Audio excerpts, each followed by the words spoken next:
Wow, look what I get to wake up to. All right. So I got a request from Amy Newsbaum from Wisconsin because it's freezing cold out there. I'm in California. I'm in the Bay Area. We're actually looking at the Bay. This is the Richmond Bridge, and the Bay Bridge is way out there. I can see with my eye. I don't know if the camera can pick it up. So Oakland and Emeryville's to the left, and San Francisco would be on the right. And if you take this all the way up that way, you'll end up in Napa River. That is the North Bay. And God, Carlos Santana lives out that way. And this is basically San Rafael, so we're going to take a walk. Alright, so I am going to give you a little information, kind of a reminder note for, well, talking about Narcissist. Today it is February 4th. Today is Friday. Alright, it's been so beautiful the last few days. It was kind of went through a rainy spell, but it's just been crystal clear from morning to night. Stars are just, so I got a bug in my ear. Alright, so here's the one thing people have asked me. In fact, I'll give you a couple things. Number one, some people wonder, do narcissists know that they're lying? Yes. They absolutely know that they're lying to you. They absolutely know that they're playing word salad, right? So the thing is, they're trying to confuse your brain by doing that, and they will totally act like okay, here's one gaslighting technique. Let's say they ask you to meet them at their work or for dinner or to come over to their house at a certain time, and you do, and you show up on time or within a couple minutes, and they're like, what are you doing, man? And you're like, well, you told me to come on over. And they're like, nope, I don't remember that. They'll say, really? No, I don't remember that. Like, remember you called me about 2 hours ago? Well, this is called gaslighting. And they're like, nope, don't remember at all, right? And here's even more gaslighting. So you could say, well, here, look on my phone right here. See where it shows that you called? And they'll be like, no. And they'll even say, I might have called, but I don't remember asking you to come over.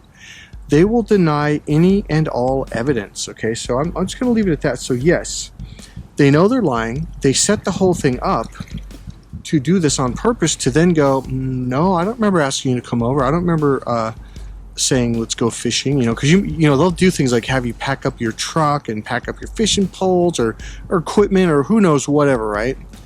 Okay, I had one happen to me here in San Rafael. It was a client who wanted to do a workshop at his place, and this took forever. He kept saying, we're going to do it. This went on and on for months, and I was like, dude, just forget it, bro. No, we're going to do it. And so he's, all right, I've got some people coming over to, on this certain day, come on over. So the night before, I went over to set up the cameras and to check the lighting to make sure, if we need to bring in more light or whatever, and everything was set up.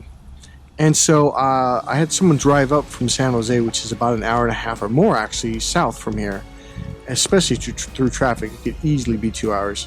And so he drives all the way up, and we're literally 5 minutes from this guy's house, and calls, and he had called us, said, you guys are running late, let's go, come on, hurry up. And we're like, well, dude, we got to get a bite to eat, I told you. And then when we finished, I called and said, hey, we're on our way right now. And he goes, for what?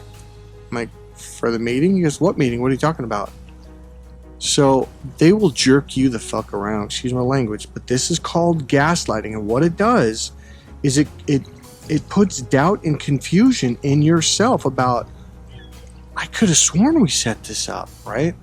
Well, you did set it up. In this case, I got really lucky because the other person that was with me I had 2 phone conversations with the guy where we were going to go to his house and meet these supposed people that he had invited for this workshop that I was going to do. And so the person with me had heard both phone conversations because I had it on speaker, but the other person didn't know. Well, actually he did. I said, hey, this is so-and-so, and I introduced him over the speakerphone. And so my overall point is that normally they'll do it without that person being there. So it's just you and them. And so they're gonna just be like, nope, I don't remember that. Nope. And I literally blew up at this guy. He still didn't know that the other person was in the car with me listening through speakerphone.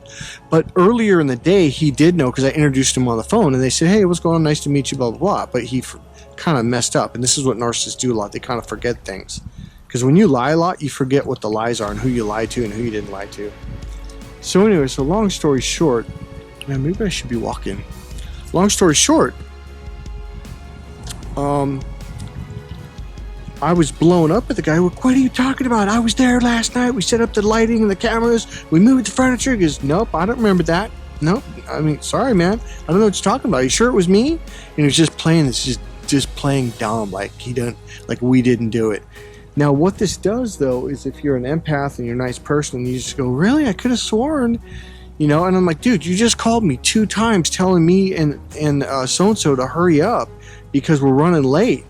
He goes, nope, I don't remember that either. And I'm like, fuck you, motherfucker. And I lost my shit. So-and-so's right here. I don't want to give out any names. He's right here. And I had him say something. He goes, yeah, you actually called us twice and you're like pressuring us to hurry up. And he was like, oh, fuck, I got caught. So they do this to gaslight you. And what gaslighting does is it confuses your brain. And it's after this happens a dozen or 2 or 3 dozen times, you know, it could be over something even smaller than that. But they will just say, nope, don't remember that. Nope, don't remember that. Nope, sorry, don't remember. And they'll play that game forever. And you start doubting yourself. And that's the point of gaslighting, is you get to a point where you just don't remember anything. You're like, really? And you literally feel like you're losing your fucking mind. That is literally what it feels like. And so you start to look to that person like, you know, well, like, do you remember? And what should we do? And so you start looking for them for leadership, and they get to the point where they have such control over you. They tell you how to get your haircut. And of course, the way you get your haircut now is wrong. They'll even tell you to go to a different barber or haircutter, and they'll say, well, do a totally different design or style. They'll have you change your clothes into a totally different style. They'll say, oh, I don't like it when you wear that. I mean, they'll even get you to quit your job. I kid you fucking not. And a lot of times what they do when you don't have a job, when they finally get you to the point where you're like basically have no money, they'll leave you homeless. They'll move out. And if you guys both have to pay rent, you shared rent, they'll leave you stuck with a whole fucking rent. I mean, they are just assholes. So yes. So if you're wondering, do narcissists know they're lying? Abso-fucking-lutely, beyond a shadow of a doubt. They do it. And they set it up on purpose. They're very conscious of what they're doing. You are the one who is not aware of what the game is, okay? And that's what you need to get keen on. And you need to stop being so damn nice, okay? All right, guys, good luck.